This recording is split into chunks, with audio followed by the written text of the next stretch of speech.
Welcome student. Welcome to the online lectures of Takshashila Institute of Commerce. In the previous lecture in your subject Business Economy, we were discuss about unit number 2, that is demand analysis and consumer behavior. એટલે કે અગાઉના લેક્ચરમાં આપણે ઇકોનોમિક્સમાં unit number 2 start કર્યું હતું, માંગ વિશ્લેષણ એટલે કે demand analysis and consumer behaviour એટલે કે ગ્રાહક વર્તણૂક, જેમાં આપણે law of demand question number 1 છે, પહેલો ટોપિક છે લો ઓફ ડિમાન્ડ એટલે કે માંગના નિયમ વિશે ચર્ચા કરી રહ્યા હતા. આ ટોપિક છે એવો છે જે તમારા 11મા ધોરણમાં તમે જોઈ ચૂક્યા છો. તમને 11મા ધોરણમાં આના વિશે થોડો ઘણો ખ્યાલ છે જ તે, છતાં પણ આપણે છે અહીંયા આપણે જોવાના છીએ. તો અગાઉના લેક્ચરમાં આપણે લો ઓફ ડિમાન્ડનો જે મિનિંગ છે, અર્થ, જે ડેફિનેશન છે જે આલ્ફ્રેડ માર્શલે આપણને આપી હતી એ આપણે છે જોઈ હતી કે demand and price and demand have a inverse relationship એટલે કે બંને વચ્ચે કેવો સંબંધ છે? વ્યસ્ત સંબંધ છે. એટલે કે when other factors including demand remains unchanged એટલે કે બીજા અન્ય પરિબળો સ્થિર રહેતા હોય, if the price of good falls એટલે કે જો વસ્તુની કિંમત ઘટે તો ડિમાન્ડ એક્સપાન્ડ એટલે કે વધે છે, and if the price of good rise એટલે કે જો વસ્તુની કિંમત વધે ધેન ડિમાન્ડ કોન્ટ્રાસ્ટ એટલે કે સંકોચન થાય છે, ઘટાડો થાય છે. એટલે કે it means they have inverse relationship એટલે કે બંને વચ્ચે કેવો સંબંધ છે? વ્યસ્ત સંબંધ છે. તો અગાઉ આપણે છે અઝમ્પશન્સ એટલે કે ધારણાઓ જોઈ હતી, સ્કેડ્યુલ એટલે કે માંગના નિયમની અનુસૂચિ અને માંગના નિયમનો આલેખ છે આપણે જોયો હતો. તો લાસ્ટ આપણે એવા પોઈન્ટ ઉપર કન્ક્લુઝન આવ્યા હતા કે ભાઈ when the points of A, B, C, D and E we were joining that એટલે કે જો આપણે એને ભેગો કરીએ તો આપણને જે મળે છે એ શું મળે છે? ડિમાન્ડ કર્વ મળે છે એટલે કે માંગ રેખા મળે છે. તે શું દર્શાવે છે? તો કે ભાઈ તે છે એ ઇનવર્સ રિલેશનશીપ દર્શાવે છે એટલે કે વિરોધી સંબંધ દર્શાવે છે. તો આજે આપણે જોવાનું છે કે એનાલિસિસ એટલે કે આપણે એવું જોવાનું છે કે reason for a inverse relationship between price and demand, જે આપણે લો જોયો, જે લો ઓફ ડિમાન્ડ જોયો, એનું આપણે આજે એનાલિસિસ અને એના આપણે એક્સેપ્શન્સ એટલે કે અપવાદો છે એ જોવાના છીએ. એટલે એનાલિસિસ એટલે શું કહે છે? તો કે ભાઈ વિશ્લેષણ. કેના માટેનું વિશ્લેષણ છે? તો કે ભાઈ એ એવું રીઝન આપે છે, એવા કારણો દર્શાવે છે કે ભાઈ વસ્તુની કિંમત અને માંગ વચ્ચે કેમ વ્યસ્ત સંબંધ છે. Reason for inverse relationship between price and demand, બરાબર, માંગ અને કિંમત વચ્ચેના વ્યસ્ત સંબંધનું કારણ. પેલું છે ઇન્કમ ઇફેક્ટ એટલે કે આવક અસર, ગુજરાતીમાં આપણે એને આવક અસર કહીએ છીએ. When the monetary income of consumer remains constant. Monetary income એટલે શું? નાણાકીય આવક, બરાબર. મોનિટરી એટલે નાણાકીય વસ્તુ થાય.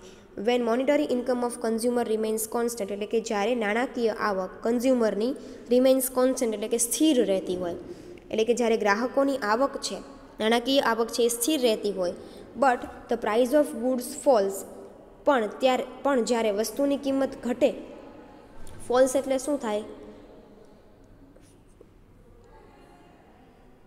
એક સેકન્ડ. ફોલ્સ એટલે શું થાય? ઘટવું. ધેન હીઝ ઓર હર રિયલ ઇન્કમ ઇન્ક્રીઝીસ એટલે કે તો એની રેઇઝ થાય છે, વધે છે. ઇન શોર્ટ શું કહેવા માગે છે કે એવું કહે છે કે but the price of goods falls એટલે કે જો વસ્તુની કિંમત ઘટે તો વ્યક્તિની રિયલ ઇન્કમ છે એ વધી છે એવું કહેવાય. એની જે પરચેઝિંગ પાવર છે એ એનો વધ્યો છે એવું કહેવાય. શું કામ? તો કે તમે પહેલાં કોઈ પણ વસ્તુ ખરીદવા પાછળ તમારી આવક, ફોર એક્ઝામ્પલ ઉદાહરણ લઈએ આપણે કે તમારી ઇન્કમ છે એ 10,000 રૂપિયા છે, મંથલી ઇન્કમ, બરાબર. કદાચ ઇન શોર્ટ ફ્યુચરમાં પેટ્રોલની કિંમત છે એ 80 રૂપિયાની બદલે 70 રૂપિયા થઈ ગઈ, બરાબર. ધ પ્રાઇઝ ઓફ પેટ્રોલ છે એ ઘટીને 70 રૂપિયા થઈ, બરાબર. તમારી ઇન્કમ તો એની જ છે, 10,000ની 10,000 જ છે, પરંતુ તમે જે વસ્તુનો ઉપયોગ કરો છો એ વસ્તુની કિંમતમાં ઘટાડો થાય તો ઓટોમેટિકલી તમારી ઇન્કમનો અમુક ભાગ છે એ શું થાય છે? બચે છે. એટલે શું કહે છે કે ભાઈ જો વસ્તુની ગ્રાહકોની ઇન્કમ છે એ કોન્સ્ટન્ટ હોય, સ્થિર હોય, and the price of good falls then his real income increases એટલે એની જે વાસ્તવિક આવક છે એ શું થાય છે? વધે છે. Real income is the purchasing power of money income એટલે કે ગ્રાહકની ખરીદ શક્તિ કેટલી છે એ એનું રિયલ ઇન્કમ છે એ કહેવાય છે. પરચેઝિંગ પાવર એટલે શું થાય? ખરીદ શક્તિ. રિયલ ઇન્કમ એટલે વાસ્તવિક આવક. ગ્રાહકની વાસ્તવિક આવક એટલે શું? તો કે ભાઈ એની કેટલી એની ખરીદ શક્તિ છે એની વાસ્તવિક આવક કહેવાય. એટલે કે van When real income rises, a consumer can buy more of the goods and therefore its demand may be raised. જો વ્યક્તિની રિયલ ઇન્કમમાં વધારો થાય એટલે કે લોકોની વાસ્તવિક આવકમાં વધારો થાય, શું કામ વધારો થાય છે? જ્યારે વસ્તુની કિંમતમાં ઘટાડો થાય છે. વ્યક્તિની આવક તો કોન્સ્ટન્ટ જ છે, પણ એ જે વસ્તુનો ઉપયોગ કરે છે એ વસ્તુની કિંમતમાં ઘટાડો થાય છે, તો એના કારણે વ્યક્તિની આવક છે એ વધી છે એવું તમે કહી શકો. then consumer buy more of goods then therefore its demand raise. એટલે કે જો વસ્તુની કિંમત ઘટે તો કન્ઝ્યુમર એટલે કે ગ્રાહક છે buy a more of goods એટલે કે પહેલાં કરતાં વધારે વસ્તુ ખરીદશે. therefore it demands may raise એટલે એટલા માટે એની માંગ શું થાય છે? વધે છે. ફોર એક્ઝામ્પલ, પછી તમને અહીંયા ઉદાહરણ આપ્યું છે. if the amount of money at a disposable of consumer is 50 rupees, the price of milk is 50 per liter, then the consumer can buy only 1 liter of milk. હવે શું કહે છે કે if the amount of money at disposal of consumer is 50, એટલે કે ગ્રાહકની ખરીદ શક્તિ છે એ કેટલી છે? 50 રૂપિયાની છે, બરાબર. the amount of money at disposable of consumer is 50, એટલે કે ગ્રાહકોને કોઈ પણ વસ્તુ ખરીદવા માટે એની ખરીદ શક્તિ કેટલી છે? 50 રૂપિયા છે. the price of milk is ₹50 per liter, then the consumer can buy only 1 liter of milk. એટલે કે જો વસ્તુની કિંમત એટલે કે જો મિલ્કની કિંમત 50 રૂપિયા હોય, 1 લીટર દૂધની કિંમત 50 રૂપિયા હોય, તો કન્ઝ્યુમર છે એ કેટલા રૂપિયા દૂધ ખરીદી શકે? 1 લીટર જ દૂધ છે એ ખરીદી શકે. ઇફ ધ પ્રાઇઝ ઓફ, જો એ શું કીધું છે કે the price of milk is 50 per litre, then the consumer can buy only 1 litre of milk. એટલે કે જો પ્રાઇઝ છે, મિલ્કની પ્રાઇઝ છે એ 50 રૂપિયા હોય, 1 લીટર દૂધની કિંમત 50 રૂપિયા હોય, તો કન્ઝ્યુમર 1 લીટર દૂધ જ ખરીદી શકે. But if the price of milk falls 10 rupees, એટલે કે પણ જો પ્રાઇઝ ઓફ મિલ્ક એટલે કે જો દૂધની કિંમત ઘટીને 10 રૂપિયા થાય, then the consumer can now demand 5 liter of milk which money income is 50 rupees. તો કન્ઝ્યુમર છે કેટલા લીટર દૂધ ખરીદે? 5 લીટર દૂધ ખરીદે. જો દૂધની કિંમત ઘટીને 10 રૂપિયા થતી હોય તો લીટરનો ભાવ, તો ત્યારે કન્ઝ્યુમર છે 5 લીટર છે એ દૂધ ખરીદી શકે છે. Mostly normal goods have a positive income effect, inferior goods have negative income effect. Mostly normal goods એટલે કે સામાન્ય રીતે વસ્તુની કિંમત અને માંગ વચ્ચે પોઝિટિવ રિલેશનશિપ હોય, પણ ઇન્ફિરિયર ગુડ્સ એટલે કે હલકી વસ્તુઓ હોય એના માટે નકારાત્મક આવક અસર છે જોવા મળે છે. એટલે તમને અહીંયા શું કહેવા માગે છે ઇન્કમ ઇફેક્ટમાં? કે તમારી ઇન્કમ છે ને એ કોન્સ્ટન્ટ જ છે, તમારી ઇન્કમમાં કોઈ વધારો નથી થતો, પરંતુ તમે જે વસ્તુ વાપરો છો એ વસ્તુની કિંમતમાં ઘટાડો થાય તો ઓટોમેટિક તમારી ખરીદ શક્તિ છે એ વધી જાય છે. અહીંયા તમને ઉદાહરણ આપ્યું છે મિલ્કનું, કે જો 1 લીટર મિલ્કની કિંમત પહેલાં 50 રૂપિયા હોય તો તમે 1 જ લીટર દૂધ ખરીદી શકો છો, પણ જો એ મિલ્કની કિંમત ઘટીને 10 રૂપિયા લીટરનો ભાવ થાય ત્યારે તમે 5 લીટર દૂધ છે એ ખરીદી શકો છો. એટલે કે વસ્તુની કિંમત ઘટે છે, તમારી આવકમાં કોઈ ફેરફાર થતો નથી, પણ છતાં પણ તમે તમારી વસ્તુની માંગ છે એ વધારો છો. શું કામ? તો કે પહેલાં કરતાં વસ્તુ છે એ સસ્તી બની છે. ઇન્કમ ઇફેક્ટ, બરાબર. અને મોસ્ટલી આવી બધી વસ્તુઓની જે પોઝિટિવ જે વસ્તુઓ નોર્મલ છે એમાં આ માંગનો નિયમ છે એ ઇન્કમ ઇફેક્ટ પોઝિટિવ આપે છે, અને જે હલકી વસ્તુઓ છે કે ઇન્ફિરિયર ગુડ્સ છે એમાં જે ઇન્કમ ઇફેક્ટ છે એ નેગેટિવ જોવા મળે છે. That is when the price of inferior goods falls the real consumer increase but the demand of these goods fails. ભલે પછી હલકી વસ્તુની કિંમતમાં છે એ ઘટાડો થતો હોય, એના કન્ઝ્યુમર પણ વધતા હોય, પણ ઓટોમેટિકલી એ વસ્તુની માંગ છે એ શું થાય છે? ઘટે છે. For the example cross food gain, એટલે કે શું કહે છે કે ભાઈ રેશનમાં તમને જે ચોખા મળતા હોય એની કિંમતમાં ભલે ગમે તેટલો ઘટાડો થાય, એની માંગમાં કોઈ વધારો થતો નથી. આને છે ઇન્કમ ઇફેક્ટ. ફર્સ્ટ એનાલિસિસ છે એ કયું છે? ઇન્કમ ઇફેક્ટ છે. સેકન્ડ છે સબસ્ટિટ્યૂટ ઇફેક્ટ. સબસ્ટિટ્યૂટ ઇફેક્ટ એટલે શું થાય? અવેજી અસર, બરાબર. સબસ્ટિટ્યૂટને શું કહેવાય? અવેજી કહેવાય. અવેજી અસર. When the price of concerned goods falls, it become a relatively cheaper than its substitute. Concern good એટલે કે તમારી જે મૂળ વસ્તુ છે, બરાબર. કન્સર્ન ગુડ્સ એટલે શું થાય? મૂળ વસ્તુ છે. When the price of concern good એટલે કે મૂળ વસ્તુની કિંમત ફેલ્સ એટલે ઘટે છે, it become relatively cheaper than the substitute good. એટલે આમ સરખામણી કરવા જાઓ તો એ ચીપર એટલે કે સસ્તી બને છે ધેન ધ સબસ્ટિટ્યૂટ ગુડ, અવેજી વસ્તુ કરતાં. તમારી મૂળ વસ્તુની કિંમત એટલે કન્સર્ન ગુડ ફોલ્સ એટલે કે તમારી મૂળ વસ્તુની કિંમતમાં ઘટાડો થાય છે, it become relatively cheaper than substitute, એટલે કે એ અવેજી વસ્તુની સરખામણીમાં શું બને છે, સસ્તી બને છે. Hence consumer will reduce the consumption of substitute goods and expand the demand for concern goods. એટલે કે જો તમારી અવેજી વસ્તુ કરતાં તમારી કન્સર્ન ગુડ એટલે કે મૂળ વસ્તુની કિંમત ઘટતી હોય, at that time consumer will reduce the consumption of substitute goods. એ સમયે કન્ઝ્યુમર છે એ પોતાનો જે અવેજી વસ્તુ વાપરે છે, વપરાશ કરે છે અવેજી વસ્તુનો, એ શું કરે છે, ઘટાડી દે છે. And expand the demand for concern good, અને મૂળ વસ્તુની કિંમતનો માંગ છે એ શું કરે છે, વધારી દે છે. This is the substitute effect. આને અવેજી અસર કહેવાય છે. એટલે કે શું કહેવા માંગે, તમારી મૂળ વસ્તુની કિંમતમાં ઘટાડો થાય છે. તમે લાઈફબોય સાબુ વાપરો છો, ફોર એક્ઝામ્પલ ઉદાહરણ લઈએ, તમે લાઈફબોય સાબુ વાપરો છો, હવે ભવિષ્યમાં અત્યારે આપણે લાઈફબોય સાબુની કિંમત ઘટી ગઈ છે, બરાબર, તો તમે એ જ વસ્તુને વાપરો છો અને એ જ વસ્તુની કિંમતમાં ઘટાડો થાય તો તમે એની માંગ વધારશો, બરાબર. અવેજી વસ્તુની માંગ છે તમે શું કરો છો, ઘટાડો છો. ઇન શોર્ટ અહીંયા એ જ કહેવા માગે છે, કન્સર્ન ગુડ એટલે કે તમે જે મૂળ વસ્તુ વાપરો છો એ મૂળ વસ્તુની કિંમતમાં ઘટાડો થાય, બરાબર, તો કન્ઝ્યુમર છે એ શું કરે છે, મૂળ વસ્તુની માંગ વધારીને reduce the consumption of substitute goods એટલે કે તે અવેજી વસ્તુનું કન્ઝમ્પશન વપરાશ છે એ ઘટાડી દે છે. This is a substitute effect. આને અવેજી અસર કહેવાય છે. For example, between two varieties of plants, namely pair of regular cotton terry-cotton pants or denim pants. If the price of regular pants falls, then of denim pants remains the same, then the consumer find the regular pants cheaper compared to the denim pant. It will expand the demand for a regular pants. શું કહે છે, હવે તમને અહીંયા એક varieties of pant એટલે કે અલગ અલગ વેરાયટીના પેન્ટની સરખામણી કરી છે. નેમલી રેગ્યુલર પેન્ટ એટલે કે જે તમે રેગ્યુલર યુઝ કરતા હો, સામાન્ય જે તમે પહેરો છો, ટેરી કોટનનું જે કોટનનું પેન્ટ્સ પહેરો છો, અને ડેનિમ્સ પેન્ટ એટલે કે જીન્સના પેન્ટની વાત કરી છે. If the price of regular pant falls એટલે કે જો તમારું રેગ્યુલર પેન્ટ તમે પહેરતા હો કોટનનું, એની કિંમતમાં ઘટાડો થાય તો ડેનિમ્સ પેન્ટ છે અને એની પ્રાઇસ છે એમાં કોઈ વધારો નથી થતો, કોઈ ઘટાડો નથી થતો, એમનામ જ રહે છે, તો કન્ઝ્યુમર છે રેગ્યુલર પેન્ટ છે એ ઓછી કિંમતે મળતું હોવાથી એ શું ખરીદશે, રેગ્યુલર પેન્ટ ખરીદશે. ઇટ મીન્સ શું કહેવા માગે છે, the consumer find regular pants cheaper than compare to the denims pant એટલે કે જે રેગ્યુલર પેન્ટ્સ છે એ જીન્સના પેન્ટ કરતાં છે ઓછી કિંમતે જ્યારે મળતું હોય ને આની જ કિંમતમાં ઘટાડો થતો હોય ને ઓછી કિંમતે મળતું હોય તો કન્ઝ્યુમર છે એ રેગ્યુલર પેન્ટ્સની ખરીદી છે કરશે જીન્સના પેન્ટ કરતાં. એટલે કે રેગ્યુલર પેન્ટની એક્સપાન્ડ છે એ શું થાય, એક્સપાન્ડ થાય, વધારો થાય છે. ઇન શોર્ટ તમને બે પેન્ટના ઉદાહરણ આપ્યા છે, એક છે રેગ્યુલર પેન્ટ છે ને એક છે જીન્સનું પેન્ટ છે. તમે રેગ્યુલર પેન્ટ પહેરતા હો ને એ તમારી એની કિંમતમાં જો ઘટાડો થતો હોય તો તમે જીન્સનું પેન્ટ નહીં ખરીદો ને તમે રેગ્યુલર પેન્ટ જ ખરીદશો. એટલે આને શું કહેવાય છે, સબસ્ટિટ્યુટ ઇફેક્ટ કહેવાય છે, અવેજી અસર કહેવાય છે.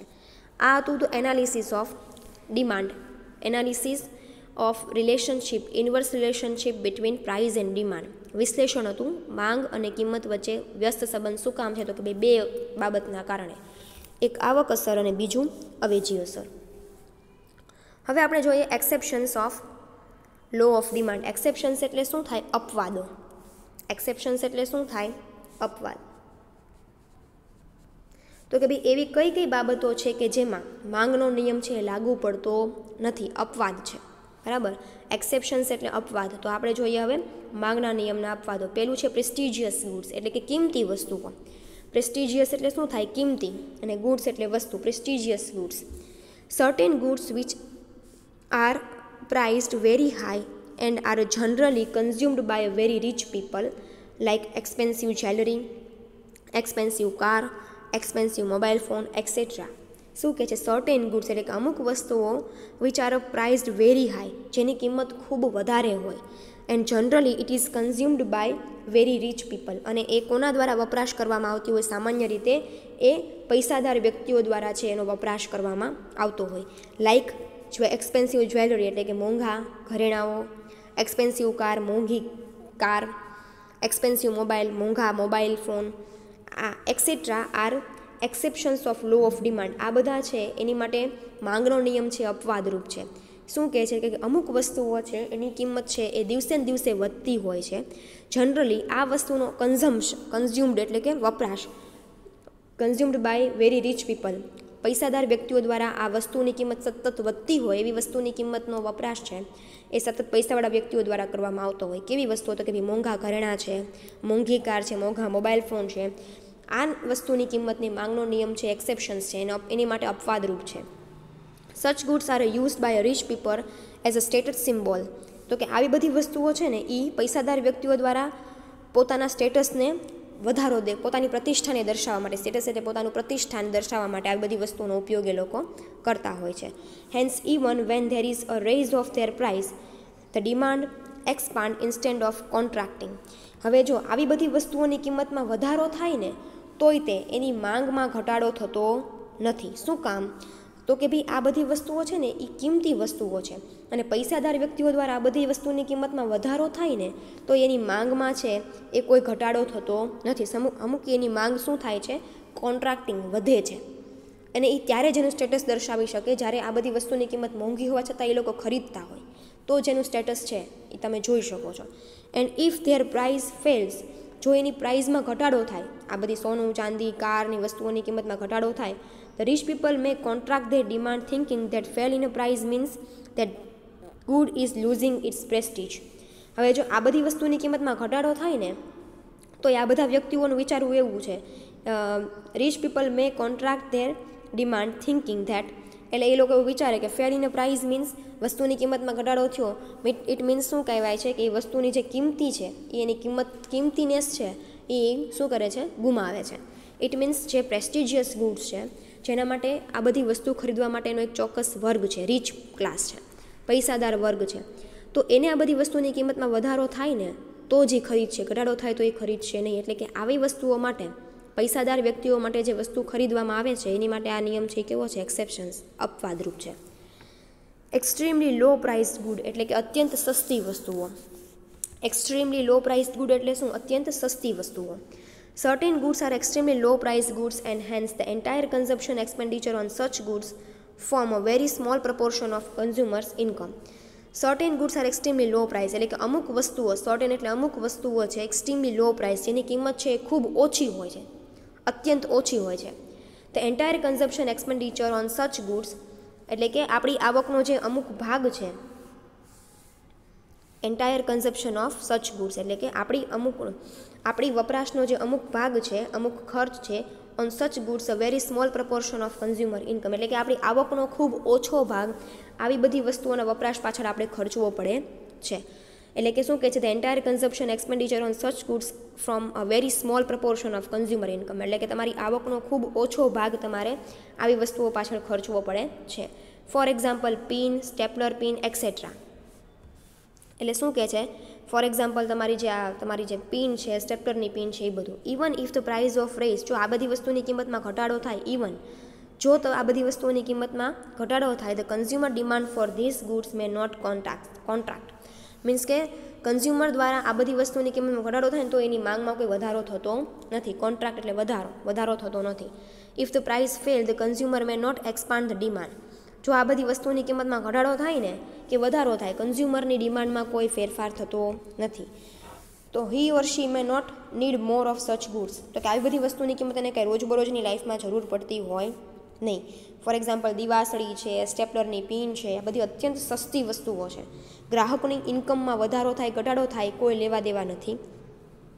If the price is raise the consumers demand for this goods may not contract એટલે કે એની માંગમાં કોઈ પ્રકારનો વધારો થતો નથી કે ઘટાડો થતો નથી. વસ્તુની કિંમત વધતી હોય, ઘટતી હોય, આની સામે માંગમાં કોઈ ફેરફાર થતો નથી. અત્યંત સસ્તી વસ્તુઓ માટેની વાત છે. પછી છે ગિફન ગુડ્સ એટલે કે ગિફન ગુડ્સને શું કહેવાય? તો કે ભાઈ ગિફન ગુડ્સ તમે સામાન્ય રીતે એવું કહી શકો કે ભાઈ આ એક કહેવાય ને કે ભાઈ ગિફન નામના, રોબર્ટ ગિફન નામના વ્યક્તિએ આની માટેની માહિતી આપી હોવાથી આને ગિફન ગુડ્સ કહીએ છીએ આપણે લોકો. When the price of a certain goods called inferior goods fail and real income of consumer raise. Inferior goods એટલે શું? નિમ્ન ગુણવત્તાવાળી વસ્તુઓ. ઇન્ફિરિયર ગુડ્સ એટલે શું થાય? નિમ્ન ગુણવત્તાવાળી વસ્તુઓ. When the price of goods called inferior goods fails એટલે કે જ્યારે નિમ્ન ગુણવત્તાવાળી વસ્તુની કિંમત છે એ ઘટે છે, the real income of consumer raise, તો કન્ઝ્યુમર એટલે કે ગ્રાહકની વાસ્તવિક આવક છે એ વધે છે. He or she reduce the consumption of such goods and substitute this by a goods are a superior quality. શું કહે છે કે ભાઈ આ બધા પ્રકારની જે વસ્તુઓ છે નીચી ગુણવત્તાવાળી વસ્તુઓ એની કિંમતમાં ઘટાડો થાય ને તો તમારી જે સબસ્ટિટ્યુટ ગુડ્સ છે એની જે ક્વોલિટી છે એ સારી હોવાથી તમે સબસ્ટિટ્યુટ પ્રોડક્ટની માંગ છે વધારો છો. ઇટ મીન્સ એવું કહે છે કે તમારી હલકી ગુણવત્તાવાળી વસ્તુઓ છે એની કિંમતમાં ઘટાડો થાય છે, એની સામે જે તમારી અવેજી વસ્તુઓ છે એ જો સારી ગુણવત્તાવાળી હોય તો વ્યક્તિ હંમેશા અવેજી વસ્તુ ખરીદશે, નીચી ગુણવત્તાવાળી વસ્તુ ખરીદશે નહીં. These goods were named after Robert Giffen, who made such observations and explained this idea. Such ideas are necessary goods and are purchased by the low income group. તો કે ભાઈ આ ગુડ્સ માટેની માહિતી છે રોબર્ટ ગિફને આપી હોવાથી આને આપણે છે એ ગિફન ગુડ્સ કે તરીકે ઓળખીએ છીએ. Such goods are necessary and purchased by a low income group. હવે ભાઈ આ વસ્તુ માટે છે ને ગિફન ગુડ્સ છે ને એ હલકી ગુણવત્તાવાળી વસ્તુ છે અને આ વસ્તુ ખરીદવા માટે એક ચોક્કસ વર્ગ છે લો ઇન્કમ ગ્રુપ. એટલે કે this goods are necessary goods and purchased by a low income group. એટલે કે જેની આવક ઓછી છે એમના દ્વારા આ વસ્તુ છે એ મહત્ત્વની છે અને ખરીદવામાં આવે છે.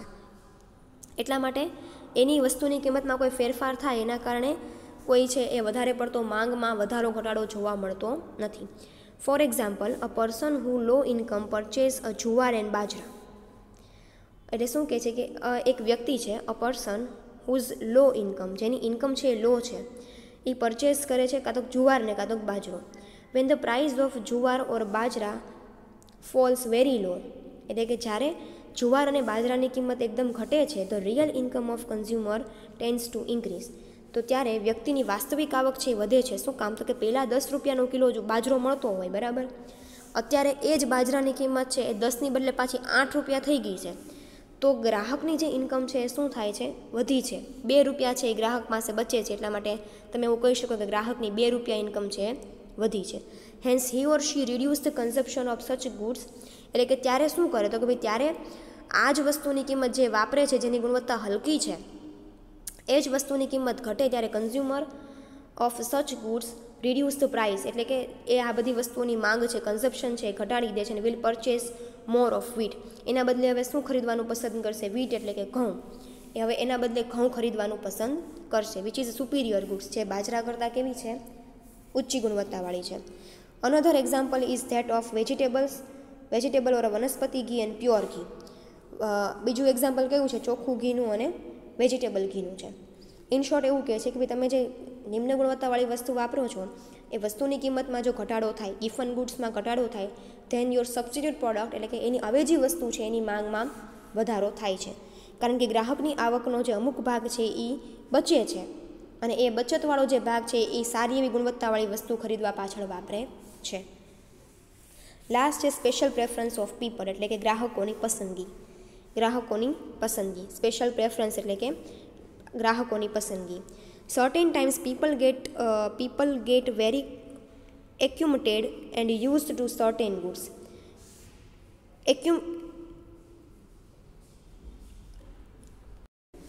Certain times people get very accumulated and use the certain goods. As a result, there is some rise in the price of such goods. Individuals' demand may not decrease.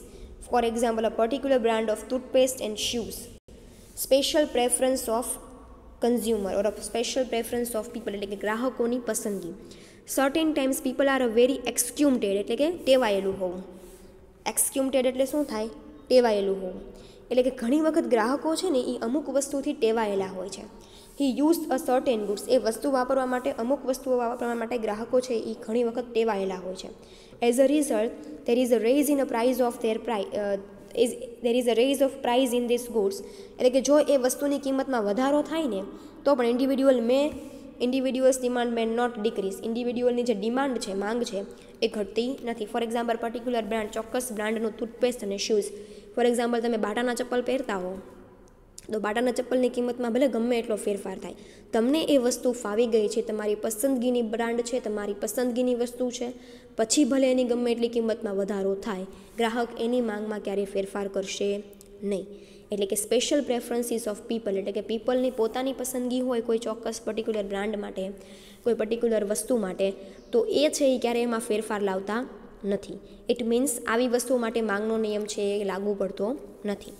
So today we will discuss about the analysis of demand law and exceptions of law of demand, એટલે કે આપણે માંગનું નિયમનું વિશ્લેષણ અને માંગના નિયમના અપવાદો બંને આપણે આજે જોયું. ઓવરઓલ તમારો અહીંયા લો ઓફ ડિમાન્ડ છે અહીંયા પૂરો થાય છે, એક્સેપ્શન્સ એ પૂરો થાય છે. તમારે ઓવરઓલ જ્યારે લો ઓફ ડિમાન્ડ પૂછાય ત્યારે પહેલું તમારે લખવાનું છે આવડું આ મિનિંગ, અઝમ્પશન્સ એટલે કે ધારણાઓ લખવાની છે, સ્કેડ્યુલ ઓફ ડિમાન્ડ એટલે કે માંગની અનુસૂચિ, આ અનુસૂચિને આવડું આ ટેબલ અને ડાયાગ્રામ બંને, પછી જે એક્સપ્લેનેશન છે એ પણ લખવાનું છે, એનાલિસિસના 2 ઇફેક્ટ છે, ઇન્કમ ઇફેક્ટ અને સબસ્ટિટ્યુટ ઇફેક્ટ, અને લાસ્ટ આવશે એક્સેપ્શન્સ એટલે કે અપવાદો. જ્યારે તમે અપવાદો પૂરા કરશો 4 ત્યારે તમારો લો ઓફ ડિમાન્ડ છે એ કમ્પ્લીટ પૂરો થાય છે. નેક્સ્ટ લેક્ચરમાં we will see the elasticity of demand, એટલે કે માંગની મૂલ્ય સાપેક્ષતા એટલે શું અને તેના પ્રકારો વિશે આપણે નેક્સ્ટ લેક્ચરમાં જોશું. Thank you.